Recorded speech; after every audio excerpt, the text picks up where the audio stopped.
Assalamualaikum warahmatullahi wabarakatuh. Halo sahabat semua, selamat datang di channel 101 Kisah Nyata. Di sini, kami akan membagikan kisah-kisah inspiratif, penuh makna, dan diangkat dari kehidupan nyata.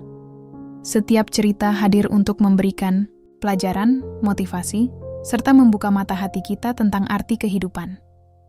Jangan lupa dukung channel ini dengan cara like, komen, dan subscribe, agar kalian tidak ketinggalan kisah menarik berikutnya. Selamat menyimak, semoga bermanfaat. Pagi itu, sebuah gedung tinggi berlapis kaca memantulkan cahaya matahari dengan anggun.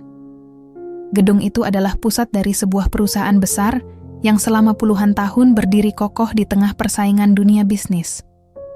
Dari luar, gedung itu tampak megah dengan karyawan yang keluar masuk membawa berkas, laptop, dan berbagai urusan yang menuntut kesibukan. Namun di balik kemegahan itu, suasana sedang diliputi rasa penasaran dan sedikit kegelisahan. Hari itu adalah hari pertama bagi seorang pemimpin baru. Dewan direksi beberapa minggu sebelumnya telah menunjuk seorang CEO muda, seorang pria yang usianya belum genap 32 tahun. Keputusannya dianggap berani sekaligus kontroversial. Bagaimana mungkin perusahaan sebesar itu dipimpin oleh orang yang begitu muda? Namun Dewan Direksi yakin darah muda yang penuh semangat bisa membawa perubahan besar, apalagi setelah melihat prestasi kilat pria tersebut di perusahaan sebelumnya. CEO muda itu datang dengan gaya yang begitu percaya diri. Ia turun dari mobil mewah hitam mengilap, langkahnya tegap, wajahnya penuh rasa bangga, dan tatapannya menusuk tajam. Seolah-olah ia sudah tahu bagaimana cara menguasai dunia. Jas yang ia kenakan tampak rapi dan mahal. Dasinya berwarna merah, menyala, menegaskan karakternya yang ingin terlihat berani dan dominan. Sejak melangkahkan kaki ke dalam lobi perusahaan, banyak mata memperhatikannya. Para pegawai berbisik-bisik, ada yang merasa kagum karena ketampanannya. Ada pula yang merasa ragu apakah benar pria semuda itu bisa membawa perusahaan sebesar ini menuju masa depan yang cerah. Namun satu hal yang segera terasa jelas. Sikapnya yang dingin, keras, dan penuh kesombongan. Di hadapan para manajer yang sudah menunggu, CEO muda itu menggelar pidato singkat. Dengan suara lantang, ia berkata bahwa perusahaan ini sudah terlalu lama, terjebak dalam cara lama. Terlalu banyak pegawai yang tidak produktif, dan terlalu banyak kebiasaan yang menurutnya membuang waktu. Ia berjanji akan membawa perusahaan menuju era baru dengan langkah cepat, meski harus ada banyak orang yang tersingkir di belakangnya. Kalimat-kalimat itu terdengar tajam, menusuk hati banyak orang yang hadir. Tidak ada ucapan terima kasih kepada jajaran pegawai lama yang telah menjaga perusahaan tetap bertahan hingga hari ini. Tidak ada kata apresiasi untuk orang-orang yang mengabdi selama puluhan tahun. Yang ada hanyalah penilaian dingin berdasarkan angka, laporan, dan target yang tinggi. Senyumnya tipis, penuh rasa meremehkan. Ia menatap orang-orang di sekitarnya seperti menilai barang dagangan. Dalam hatinya, ia merasa dirinya adalah satu-satunya yang benar-benar mampu membawa perubahan. Ia yakin bahwa semua orang tua yang sudah lama bekerja hanyalah beban yang memperlambat laju perusahaan. Setelah pidato itu, ia mulai berkeliling ruangan. Matanya menyapu setiap sudut kantor. Ia melihat orang-orang yang sibuk bekerja, mengetik laporan, mengatur data, atau menelpon klien. Namun tatapan itu bukan tatapan kagum, melainkan tatapan yang mencari-cari kelemahan. Ia tampak seperti seorang hakim yang siap menjatuhkan vonis kepada siapa saja yang menurutnya tidak berguna. Salah satu tatapannya berhenti pada seorang pegawai tua bernama Pak Dharma. Pria itu sudah berumur lebih dari 50 tahun. Rambutnya memutih, tubuhnya agak bungkuk, dan pakaiannya sederhana. Tidak ada jas mahal, tidak ada jam tangan mewah, hanya kemeja polos yang sudah agak pudar warnanya, dan sepatu lama yang terlihat sering dipakai. Ia duduk di sudut ruangan dengan tumpukan dokumen di meja kerjanya. Wajahnya tampak tenang, meski lelah. Bagi CEO muda, pemandangan itu adalah simbol kelemahan. Ia langsung menyimpulkan bahwa orang tua seperti itu tidak pantas ada di perusahaan yang katanya ingin modern dan maju. Ia tidak tahu siapa Pak Dharma, tidak tahu apa pekerjaannya, tidak tahu berapa lama ia sudah mengabdi, dan tidak tahu betapa besar jasanya bagi kelancaran perusahaan. Yang ia lihat hanya penampilan luar. Seorang pria tua, miskin, lusuh, dan tampak lambat. Tatapan meremehkan itu menempel di wajahnya. Dalam hatinya ia berkata, orang-orang seperti ini hanya memperlambat kemajuan. Perusahaan harus bersih dari mereka. Aku akan membangun sesuatu yang baru, tanpa beban masa lalu. Sikap sombong itu membuat suasana kantor mendadak kaku. Beberapa pegawai lain menyadari bahwa pemimpin baru mereka adalah tipe orang yang tidak akan ragu menyingkirkan siapa pun. Ada rasa takut, rasa tidak nyaman, dan sedikit kemarahan yang terpendam. Namun tidak ada yang berani bersuara. Hari itu menjadi awal dari sebuah kisah penuh pelajaran. Seorang CEO muda yang begitu percaya diri dengan kecerdasannya, begitu yakin dengan langkah-langkah cepatnya, namun buta terhadap nilai manusia yang sesungguhnya. Kesombongannya membutakan hati dan pikirannya. Ia merasa bisa menilai semua orang hanya dengan sekali pandang, seolah pengalaman puluhan tahun seorang pegawai bisa dihapus hanya dalam beberapa detik. Setelah berkeliling kantor dan menyelesaikan pidato singkatnya, CEO muda itu kembali menelusuri lorong-lorong perusahaan dengan langkah angkuh. Matanya tajam, sikapnya keras, dan setiap kali ia berhenti di depan meja seorang pegawai, orang itu merasa gugup seolah-olah sedang diuji. Ia ingin menunjukkan bahwa dirinya pemimpin baru yang tidak segan menilai, tidak segan mengambil keputusan, dan tidak segan menyingkirkan siapapun yang dianggap menghalangi ambisinya. Langkahnya terhenti di sebuah ruangan logistik yang sederhana. Di sudut ruangan itu, seorang pria tua sedang sibuk mencatat sesuatu di atas kertas. Tangannya bergerak pelan namun teratur, matanya serius, dan sesekali ia menyesap secangkir kopi yang sudah tidak terlalu hangat. Pria itu adalah Pak Dharma, seorang pegawai lama yang sudah mengabdi lebih dari 20 tahun. Tubuhnya tampak renta, wajahnya dipenuhi kerut, dan pakaiannya sederhana. Di meja kerjanya, tidak ada barang-barang mewah. Hanya ada buku catatan tebal dengan coretan tangan, pulpen tua, serta beberapa dokumen yang tersusun rapi. Semua itu adalah bagian dari rutinitas yang sudah ia jalani bertahun-tahun. Tidak ada sorotan lampu, tidak ada pujian, dan tidak ada penghargaan besar yang ia terima. Namun, diam-diam, dialah yang membuat roda distribusi perusahaan tetap berjalan dengan lancar. Sayangnya, semua itu tidak terlihat oleh CEO muda yang berdiri di hadapannya. Yang ia lihat hanya seorang pegawai tua dengan pakaian lusuh, wajah letih, dan gaya kerja yang dianggap kuno.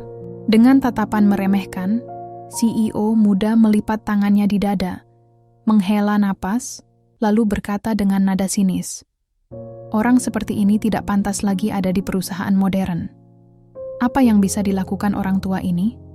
Menulis dengan pulpen di zaman sekarang? Ini hanya membuang waktu. Pecat dia hari ini juga. Aku tidak mau ada pegawai yang memperlambat langkah perusahaan. Ucapan itu terdengar keras, jelas, dan menusuk telinga. Ruangan yang tadinya sibuk mendadak sunyi. Beberapa pegawai terdiam, ada yang menunduk, ada pula yang saling bertatapan dengan wajah kaget. Mereka tahu, kata-kata itu bukan sekadar ancaman. CEO baru benar-benar berniat memecat Pak Dharma saat itu juga. Manajer HRD yang kebetulan ikut mendampingi terkejut. Dengan suara hati-hati, ia mencoba menjelaskan, Pak Dharma sudah lama bekerja di sini. Beliau sangat paham alur distribusi perusahaan. Namun ucapan itu dipotong dengan tangan CEO muda yang terangkat. Ia berkata dingin, "Cukup, aku tidak butuh alasan. Kalau perusahaan ini ingin maju, maka orang-orang seperti ini harus disingkirkan. Ganti dengan yang lebih muda, lebih segar, lebih cepat. Efisiensi harus dimulai dari sekarang. Tidak ada yang berani membantah lagi." Perintah seorang CEO adalah mutlak. HRD hanya bisa mengangguk dengan wajah berat. Sementara itu, beberapa pegawai lain menatap Pak Dharma dengan sorot mata penuh iba. Mereka tahu betul bahwa pria tua itu bukanlah beban. Justru sebaliknya, Ia adalah orang yang selama ini menjaga kestabilan perusahaan. Dialah yang selalu datang paling pagi, pulang paling malam, dan memastikan setiap truk logistik berangkat sesuai jadwal.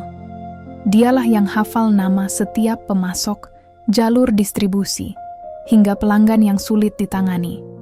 Namun semua itu tidak lagi berarti. Hanya karena satu tatapan sinis, satu kalimat sombong, seluruh pengabdian puluhan tahun seolah lenyap. Pak Dharma terdiam. Wajahnya yang penuh kerut tetap tenang, meski sorot matanya menyimpan luka. Ia tidak membela diri, tidak melawan, dan tidak mengemis. Dengan suara yang pelan tapi tegas, ia hanya berkata, "Baik, kalau itu keputusan Bapak. Semoga perusahaan ini selalu lancar." Kalimat sederhana itu justru membuat beberapa pegawai menahan napas. Ada rasa sedih, ada rasa marah, tetapi tidak ada yang berani bicara. Dengan langkah perlahan, Pak Dharma kembali ke mejanya. Ia memasukkan barang-barang pribadinya ke dalam sebuah kardus kecil. Ada foto keluarga yang sudah agak kusam, ada pulpen tua yang selalu menemaninya. Ada buku catatan tebal penuh coretan tangan. Semua itu dimasukkan dengan hati-hati. Tidak ada yang membantu, bukan karena tidak ada yang mau, tetapi karena mereka semua masih terkejut dan takut melawan keputusan CEO baru. Sebelum meninggalkan ruangan, Pak Dharma sempat menoleh sebentar. Senyumnya tipis, matanya berkaca-kaca, namun ia berusaha tetap tegar. Ia berjalan melewati lorong panjang dengan kardus kecil di tangannya. Beberapa pegawai yang melihat dari jauh menundukkan kepala, tidak tega melihat pria sederhana itu harus keluar dengan cara yang begitu tidak adil. Di sisi lain, CEO muda justru merasa puas. Dalam hatinya ia berkata, "Inilah langkah awal. Perusahaan harus dibersihkan dari orang-orang seperti itu. Aku akan isi kantor ini dengan orang baru yang lebih segar, lebih pintar, lebih modern. Tidak ada lagi cara lama." Ia sama sekali tidak menyadari apa yang sebenarnya telah ia lakukan. Ia tidak tahu bahwa keputusan gegabahnya itu akan membuka pintu menuju bencana besar. Ia tidak tahu bahwa orang tua sederhana yang baru saja ia singkirkan adalah salah satu penopang utama perusahaan. Hari itu, kesombongan seorang pemimpin muda telah mengusir sebuah kebijaksanaan yang dibangun oleh pengalaman panjang. Hari itu pula, perusahaan kehilangan sesuatu yang tidak ternilai, meski sang CEO belum menyadarinya. Hari berganti dengan cepat. Seolah tidak ada yang istimewa, pagi itu aktivitas di kantor kembali berjalan seperti biasa. Pegawai datang satu persatu, sebagian langsung menuju meja kerja, sebagian lagi bersiap untuk mengurus laporan dan jadwal pengiriman barang. Namun, di balik rutinitas yang tampak normal itu, ada satu perubahan besar yang diam-diam mulai terasa. Pak Dharma, pegawai tua yang kemarin dipecat, tidak lagi hadir di ruang logistik. Kursinya kosong, mejanya sunyi, dan hanya tersisa bekas noda kopi di sudut meja. Tidak ada lagi suara gesekan pulpen di atas kertas. Tidak ada lagi sosok sederhana yang biasanya selalu duduk dengan tenang sambil mengawasi pergerakan dokumen. Awalnya, sebagian pegawai berusaha menutupi rasa kehilangan itu dengan terus bekerja seperti biasa. Mereka berusaha meyakinkan diri bahwa pekerjaan tetap bisa berjalan meskipun tanpa Pak Dharma.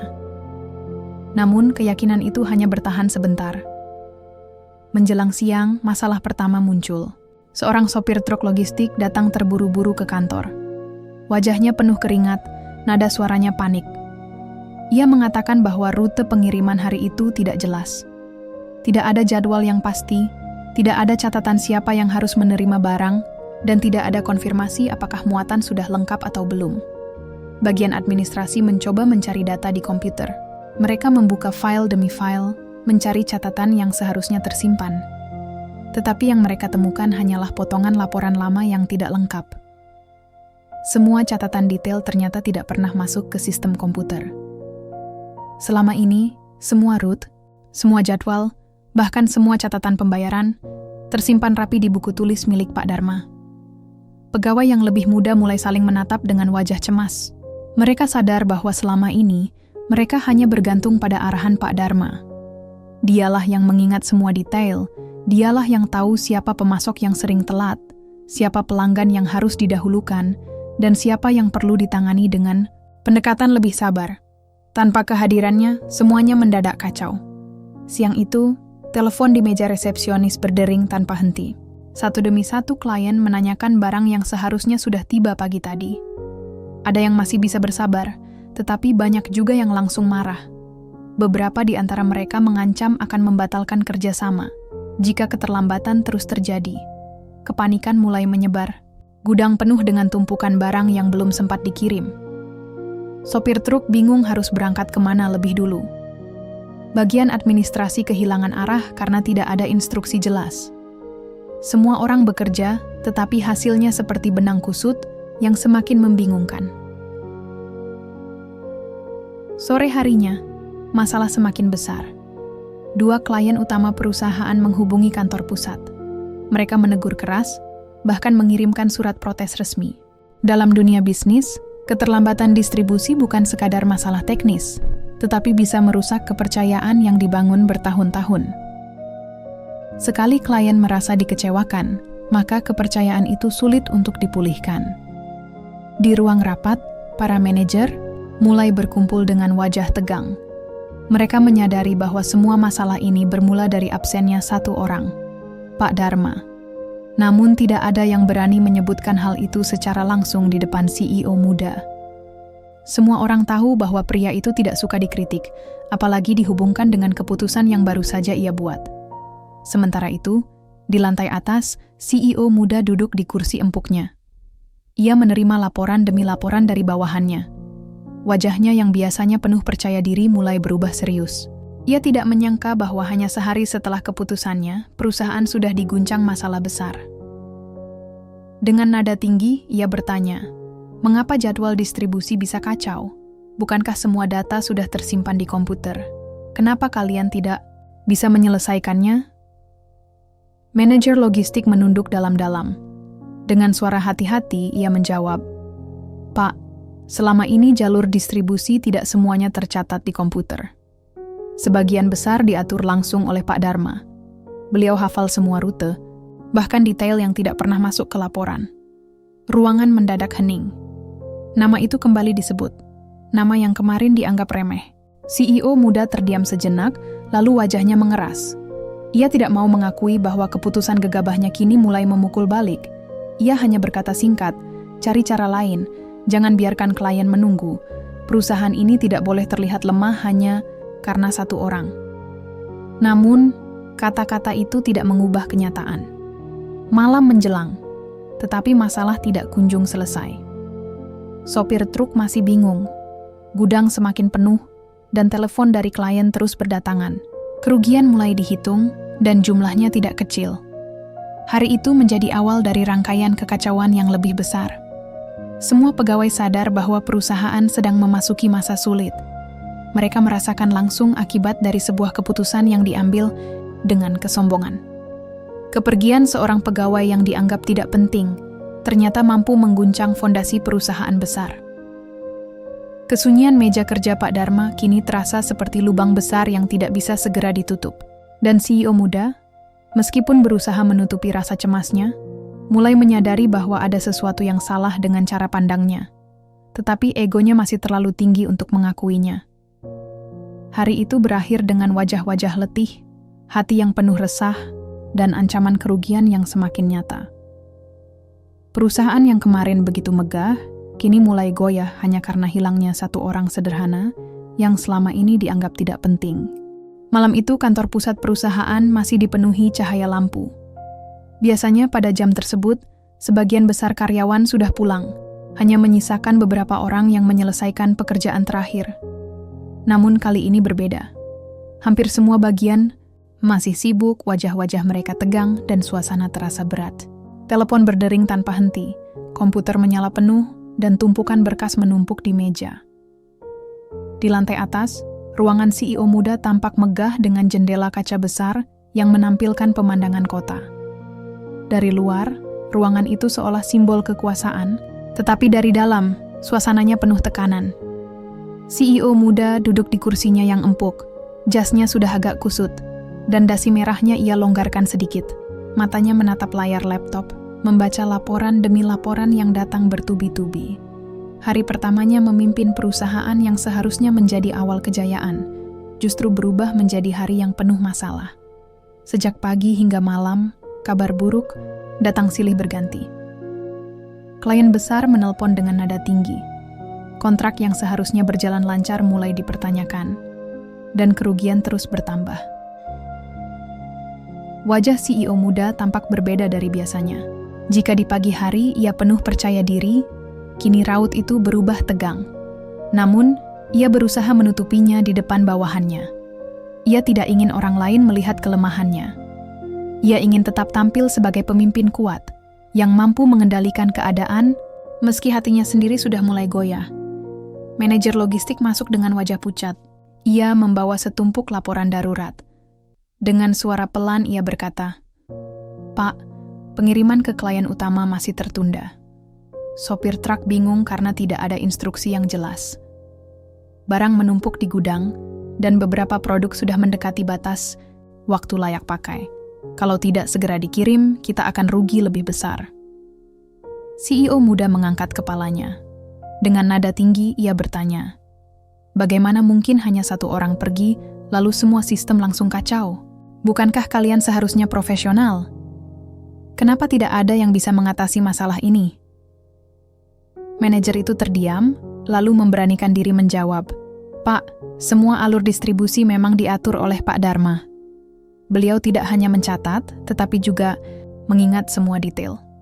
Jalur tercepat, klien yang sulit, bahkan kebiasaan pemasok, semuanya ada di kepala beliau. Kami sudah mencoba mencari di komputer, tapi data yang tersimpan tidak lengkap. Buku catatannya pun ikut dibawa saat beliau pergi. Ruangan itu mendadak sunyi. Nama yang sejak pagi berulang kali muncul kembali terdengar. Nama seorang pegawai tua yang sehari sebelumnya dipandang sebelah mata. CEO muda terdiam sejenak. Tangannya mengepal, wajahnya menegang. Ia tahu kata-kata itu benar, namun egonya menolak untuk mengakuinya. Dengan suara keras ia berkata, "Itu alasan yang tidak bisa diterima. Perusahaan sebesar ini tidak boleh bergantung pada satu orang. Cari cara lain. Rekrut orang baru kalau perlu. Hubungi semua klien dan yakinkan mereka bahwa masalah ini akan selesai. Aku tidak mau mendengar alasan lagi."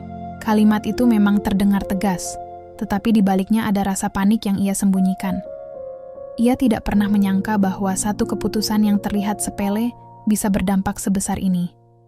Ia tidak pernah menduga bahwa pegawai sederhana yang ia pecat adalah kunci yang menjaga alur perusahaan tetap berjalan. Beberapa manajer lain dipanggil ke ruangannya. Mereka satu persatu melaporkan keadaan. Bagian keuangan mengatakan, kerugian sudah mencapai ratusan juta hanya dalam hitungan jam. Bagian pemasaran melaporkan bahwa ada klien yang mengancam menarik kerjasama. Bagian operasional menambahkan bahwa gudang hampir penuh dan barang berisiko rusak jika tidak segera dikirim. Setiap laporan itu membuat wajah CEO muda semakin pucat. Di dalam hatinya, ia mulai merasakan ketakutan yang belum pernah ia alami sebelumnya. Ia sadar, posisi yang ia impikan sebagai simbol kejayaan kini justru berubah menjadi beban yang menekan pundaknya. Namun sekali lagi, kesombongan menutup mulutnya. Alih-alih mengakui kesalahannya, ia justru mencari kambing hitam. Ia menyalahkan bawahan karena dianggap tidak kompeten. Ia menyalahkan sistem lama karena tidak terdigitalisasi. Ia menyalahkan hampir semua hal, kecuali dirinya sendiri. Di luar, ruangan pegawai-pegawai sibuk berusaha memperbaiki keadaan. Ada yang menelpon klien dengan suara gemetar, mencoba meminta waktu tambahan. Ada yang mondar-mandir ke gudang untuk mengecek barang. Ada pula yang begadang di depan komputer, berharap bisa menemukan data lama yang tersimpan. Namun semua itu terasa sia-sia. Tanpa orang yang benar-benar menguasai jalur distribusi, mereka seperti berjalan di kegelapan. Sementara itu, CEO muda duduk gelisah di balik meja kayunya yang besar. Ia menatap kota dari balik kaca jendela. Lampu-lampu gedung berkelip indah, tetapi hatinya penuh kegundahan. Dalam pikirannya, satu pertanyaan terus berulang. Apakah keputusan kemarin adalah sebuah kesalahan besar? Namun bibirnya tetap terkunci untuk mengakuinya. Ia masih meyakinkan dirinya bahwa semua ini bisa ia atasi. Ia masih percaya bahwa wibawa, seorang pemimpin tidak boleh runtuh hanya karena satu kesalahan. Malam semakin larut. Telepon masih berdering, email terus masuk dan laporan kerugian semakin menumpuk. Kantor yang biasanya lengang pada jam itu, kini berubah menjadi medan pertempuran melawan waktu. Di balik kursi empuk dan ruangan mewahnya, CEO muda merasakan sesuatu yang tidak pernah ia bayangkan sebelumnya. Kepanikan yang perlahan merayap, menghantui pikirannya, dan menekan hatinya. Ia mulai menyadari bahwa kekuasaan bukan hanya soal memberi perintah, melainkan juga soal memahami nilai setiap orang. Tetapi kesadaran itu masih samar, tertutup oleh dinding ego yang kokoh. Hari pertamanya sebagai CEO seharusnya menjadi hari penuh kemenangan, tetapi justru berubah menjadi hari penuh kepanikan. Dan semua itu bermula dari sebuah tindakan tergesa-gesa, lahir dari kesombongan yang menutup mata terhadap kenyataan. Matahari pagi menembus jendela-jendela besar gedung perusahaan. Namun, sinar itu tidak lagi membawa semangat, melainkan kecemasan.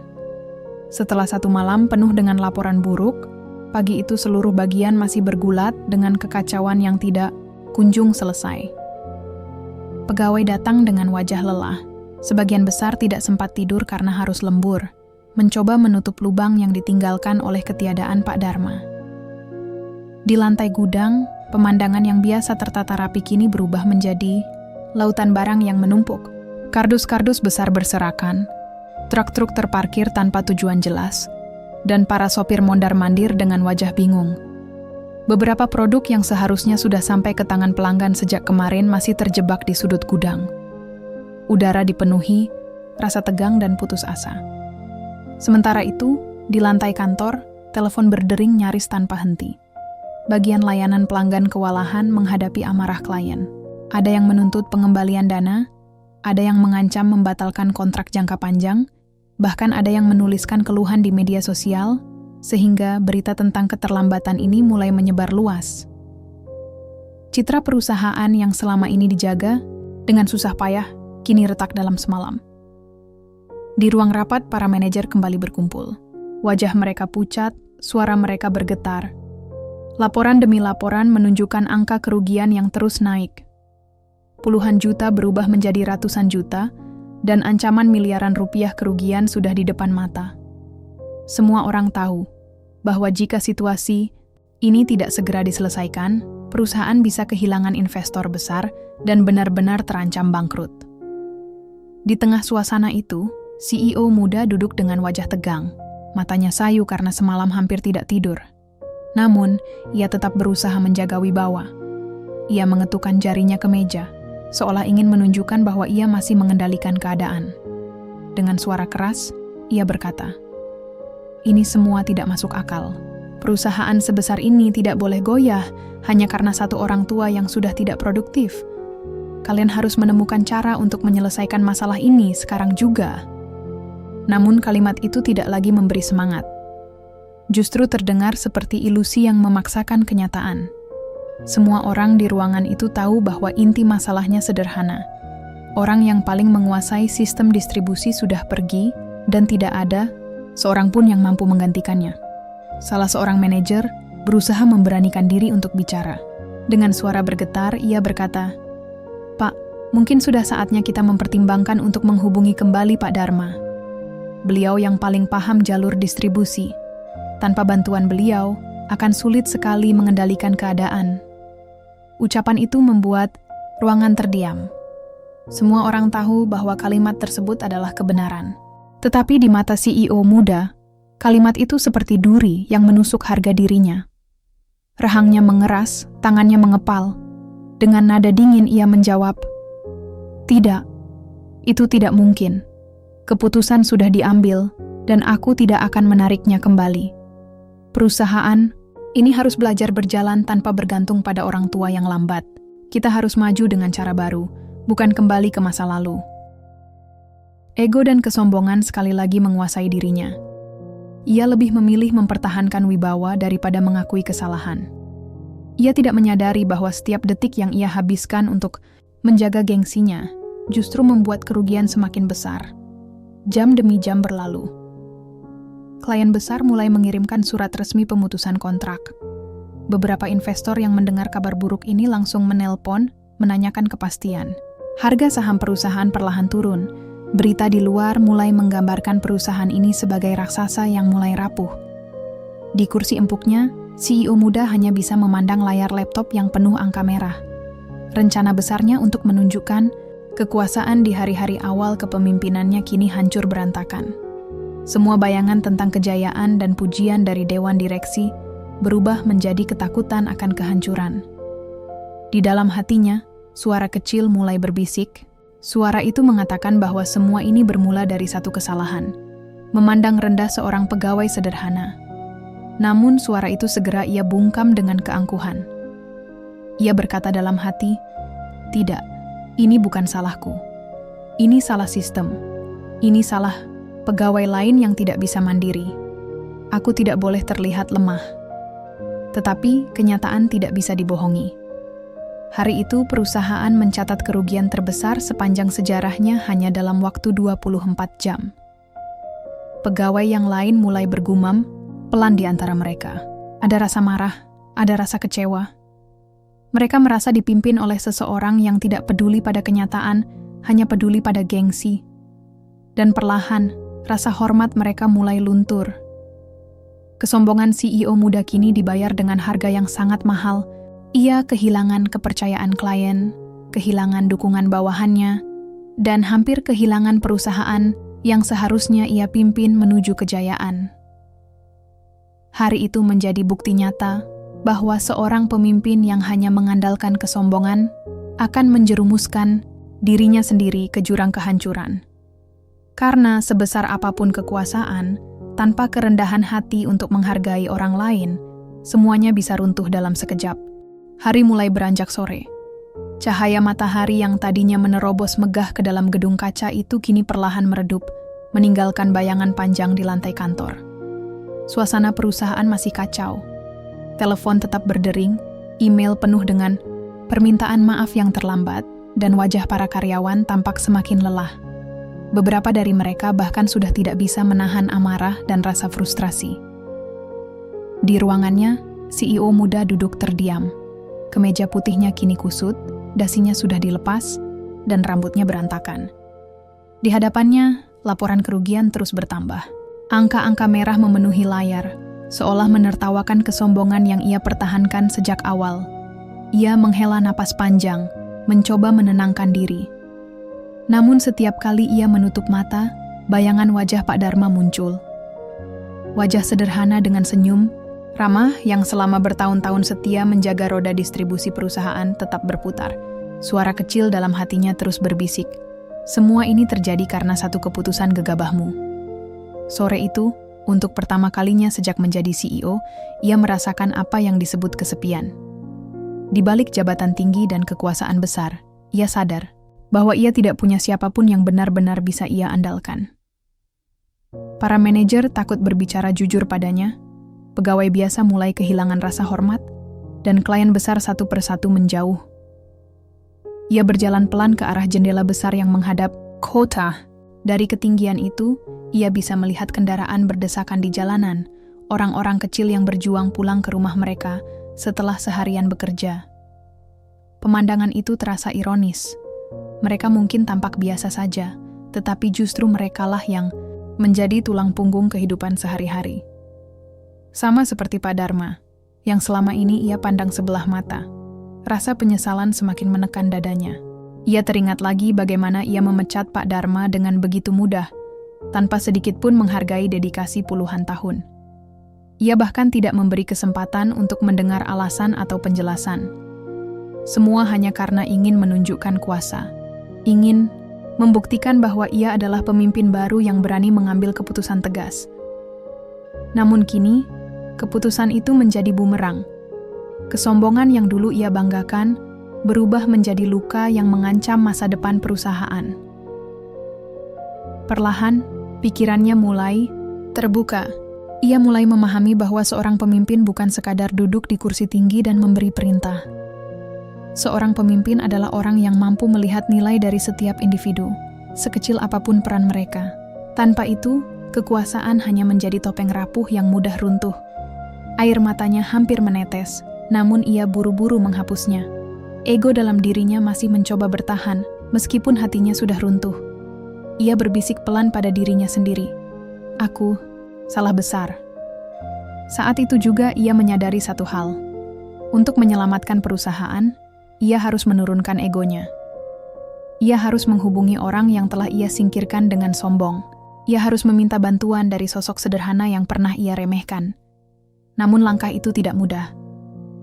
Bayangan rasa malu menghantui pikirannya. Bagaimana mungkin seorang CEO muda yang terkenal angkuh tiba-tiba meminta tolong pada pegawai tua yang ia pecat dengan tangan dingin? Bagaimana ia akan menatap mata orang itu setelah semua perlakuan yang ia lakukan? Tetapi keadaan sudah terlalu parah untuk dipertahankan. Jika ia tidak merendahkan hati, perusahaan benar-benar bisa runtuh. Ia mulai memahami bahwa harga diri yang berlebihan tidak ada artinya jika pada akhirnya menghancurkan banyak orang. Ia menatap telepon di mejanya. Tangannya gemetar saat hendak meraih gagang telepon. Ragu-ragu, ia meletakkannya kembali. Ia berdiri, berjalan mondar-mandir di dalam ruangan, mencoba menguatkan hati. Dalam batinnya, ada pergulatan hebat antara gengsi dan kebutuhan. Akhirnya, dengan suara berat, ia berkata pada dirinya sendiri, "Aku harus melakukannya, demi perusahaan ini, demi orang-orang yang menggantungkan hidup mereka di sini." Ia pun memutuskan, malam itu, ia akan mencari Pak Dharma. Ia akan datang langsung, meski harus menanggung rasa malu, meski harus menundukkan kepala. Ia sadar, hanya itu satu-satunya jalan keluar. Di luar ruangan, beberapa karyawan memperhatikan CEO muda itu. Mereka melihat sosok yang biasanya arogan kini berjalan dengan langkah berat, seolah dipikul beban besar. Mereka tidak tahu apa yang ada di dalam pikirannya, tetapi mereka merasakan bahwa sesuatu telah berubah. Kesombongan yang selama ini ia pelihara akhirnya runtuh, digantikan dengan penyesalan. Ia menyadari bahwa kekuatan sejati seorang pemimpin bukan pada gengsi, melainkan pada kerendahan hati untuk mengakui kesalahan. Sore itu menjadi titik balik dalam hidupnya. Ia belajar bahwa satu keputusan yang diambil dengan arogan bisa menghancurkan banyak hal. Dan ia juga belajar bahwa tidak pernah ada kata terlambat untuk memperbaiki, asalkan ada keberanian untuk merendahkan hati. Langkahnya menuju pintu kantor terasa berat, namun di sanalah awal dari perjalanannya untuk menebus kesalahan. Perjalanan yang mungkin penuh rasa malu, tetapi juga penuh harapan. Kesadaran dan penyesalan itu menjadi guru paling berharga bagi seorang CEO muda yang pernah terlalu angkuh pada kekuasaan. Dan hari itu, ia akhirnya memahami. Kesombongan adalah hutang yang selalu menagih, dan kerendahan hati adalah satu-satunya cara untuk membayarnya. Malam itu kota mulai sunyi. Lampu-lampu jalan menyala, menemani orang-orang yang pulang setelah seharian bekerja. Di balik gedung tinggi yang megah, perusahaan yang baru saja diguncang badai masih menyisakan ketegangan. Namun di antara semua kegelisahan itu, ada satu sosok yang sedang merenung lebih dalam daripada siapapun. CEO muda duduk sendiri di kursi ruangannya. Di meja kerjanya, masih ada tumpukan laporan dengan angka-angka merah yang menjeritkan kerugian. Telepon yang tadi siang tidak berhenti berdering kini hening. Bukan karena masalah telah selesai, melainkan karena sebagian besar klien sudah kehilangan kepercayaan. Malam itu, ia tidak lagi sibuk memberi perintah. Ia hanya terdiam, menatap kosong ke arah jendela besar. Di dalam dirinya, ada pergulatan yang begitu berat. Ia mengingat kembali semua yang sudah terjadi. Dari pagi pertamanya memimpin perusahaan dengan penuh keangkuhan, keputusan gegabah memecat seorang pegawai sederhana, hingga kekacauan besar yang hampir menjatuhkan nama besar perusahaan. Semua itu seperti potongan film yang diputar ulang dalam kepalanya. Setiap adegan terasa menyakitkan. Ia teringat ekspresi terkejut Pak Dharma saat menerima keputusan pemecatan. Ia teringat tatapan iba para pegawai lain yang tidak berani membela. Ia juga teringat bagaimana ia sendiri mengucapkan kalimat itu dengan penuh rasa superior, seolah-olah ia tahu segalanya. Kini semua itu berbalik menjadi penyesalan yang menghantui hatinya. Namun di tengah rasa sesal itu, lahirlah sebuah kesadaran baru. Kesadaran bahwa kekuasaan tanpa kebijaksanaan hanyalah sebuah topeng rapuh. Kesadaran bahwa seorang pemimpin tidak bisa berjalan sendirian dan tidak boleh meremehkan siapapun, sekecil apapun peran orang tersebut. Ia mulai memahami arti sebenarnya dari jabatan yang ia sandang. Menjadi CEO bukanlah tentang menunjukkan kekuasaan, melainkan tentang melayani banyak orang yang menggantungkan hidup mereka pada perusahaan. Menjadi pemimpin berarti memiliki hati yang cukup lapang untuk menghargai, melindungi, dan merangkul semua pihak, bukan menyingkirkan mereka dengan angkuh. Malam itu, ia menuliskan sesuatu di buku catatannya. Bukan laporan keuangan, bukan strategi baru, melainkan sebuah kalimat sederhana yang lahir dari perenungan panjang. Kesombongan adalah awal dari kejatuhan, dan kerendahan hati adalah jalan menuju kekuatan sejati. Kalimat itu menjadi titik balik dalam hidupnya. Ia tahu bahwa perjalanan menebus kesalahan masih panjang. Ia masih harus mencari cara untuk meminta maaf pada Pak Dharma, harus berhadapan dengan rasa malu yang selama ini ia hindari. Ia juga harus bekerja keras, memulihkan kepercayaan klien dan bawahannya. Semua itu bukan pekerjaan mudah, tetapi ia siap menjalaninya. Beberapa minggu kemudian, cerita tentang krisis yang melanda perusahaan itu menyebar. Ada yang mencibir, ada yang menyayangkan, namun ada juga yang melihatnya sebagai pelajaran berharga. Banyak pegawai diam-diam mulai berbicara satu sama lain. Mereka menyadari bahwa betapapun tinggi jabatan seseorang, kesalahan bisa terjadi jika ia menutup mata dari kenyataan. Namun di sisi lain, mereka juga melihat perubahan. CEO muda yang dulu terkenal arogan, kini lebih sering menundukkan kepala dan mendengarkan. Ia mulai menghargai pendapat bawahannya, tidak lagi menertawakan ide yang sederhana, dan perlahan membangun kembali rasa hormat yang sempat runtuh. Pelajaran itu tidak hanya menjadi milik sang CEO, tetapi juga seluruh perusahaan. Semua orang belajar bahwa kesuksesan tidak pernah ditopang oleh satu orang saja, melainkan oleh banyak tangan yang bekerja bersama-sama. Tidak ada peran yang terlalu kecil untuk diremehkan, karena justru dari peran kecil itulah fondasi besar bisa berdiri. Waktu terus berjalan. Perusahaan memang sempat goyah, tetapi berkat kerja keras semua pihak, perlahan bangkit kembali. CEO muda tidak lagi melihat dirinya sebagai penguasa tunggal, melainkan sebagai bagian dari sebuah keluarga besar yang harus saling menopang. Di sebuah kesempatan, ia berdiri di depan seluruh karyawan dalam rapat besar. Dengan suara tenang, ia berkata, "Aku belajar dari kesalahan. Aku pernah salah karena membiarkan kesombongan menutup mataku. Tetapi sekarang aku tahu, perusahaan ini tidak akan pernah bisa berdiri tanpa kalian semua. Mulai hari ini, mari kita bangun masa depan bukan dengan rasa angkuh, tetapi dengan rasa saling percaya." Ucapan itu disambut dengan keheningan, lalu perlahan tepuk tangan bergema. Bukan karena masalah sudah selesai, melainkan karena semua orang melihat kejujuran. Mereka melihat seorang pemimpin yang mulai belajar merendahkan hati. Pada akhirnya, kisah ini meninggalkan satu pesan sederhana namun kuat. Kesombongan mungkin memberi rasa puas sesaat, tetapi selalu membawa kehancuran di belakangnya. Sebaliknya, kerendahan hati mungkin terasa berat di awal, tetapi justru itulah jalan yang membawa pada keberhasilan sejati. Bagi sang CEO muda, pengalaman itu menjadi cambuk yang tidak akan pernah ia lupakan. Ia menyadari bahwa kejayaan sejati bukanlah berdiri di atas orang lain, melainkan berjalan bersama mereka. Dan ia berjanji pada dirinya sendiri untuk tidak lagi mengulangi kesalahan yang sama. Epilog ini menutup perjalanan panjang seorang pemimpin muda yang hampir kehilangan segalanya karena kesombongannya sendiri. Namun justru dari kejatuhan itu, ia menemukan arti sejati dari kepemimpinan. Bahwa harga diri yang berlebihan tidak akan pernah menyelamatkan, tetapi keberanian untuk merendahkan hati dapat mengubah segalanya. Kisah ini menjadi pengingat bagi siapa saja yang mendengarnya. Jangan pernah meremehkan siapapun, karena terkadang orang yang terlihat paling sederhana justru adalah kunci yang menjaga sebuah bangunan tetap berdiri. Dan jangan pernah biarkan kesombongan menutup mata, karena di balik rasa angkuh selalu ada harga yang harus dibayar mahal.